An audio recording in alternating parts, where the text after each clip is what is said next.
তো তুমি যদি ভর্তি হইতে চাও তাহলে কি করবা? এই প্রশ্নের আনসার যদি আমার কাছে চাও, তুমি ভর্তি হইতে চাইলে তুমি কি করবা? এই যে দেখো, তোমাকে আমি নাম্বারটা জুম করে দিচ্ছি।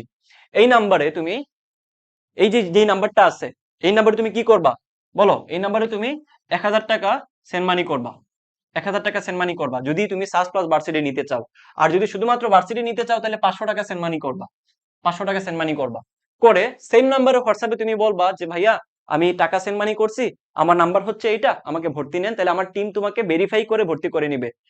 হুদাই তুমি মেসেজ দিবা ভাই ভর্তি হবো হ্যান তেন, এটা সময় সাপেক্ষ ব্যাপার। এর থেকে বেটার হয় সেন্ড মানি করে তুমি ডাইরেক্ট মেসেজ দাও যে ভাই আমি এত টাকা পাঠাইছি, আমাকে অ্যাড করে নেন। আমার টিম কিন্তু বসে আছে, টাকা কে পাঠাইছে এবং কোন কোর্স কারা নিবে ওটা ভেরিফাই করে তারা ভর্তি করে নিবে। এখানে কোনো টেনশনের কিছু নাই। অলরেডি প্রায় 700 মানুষজন ভর্তি আছে সাস প্লাস ভার্সিটি দুইটা মিলায়া।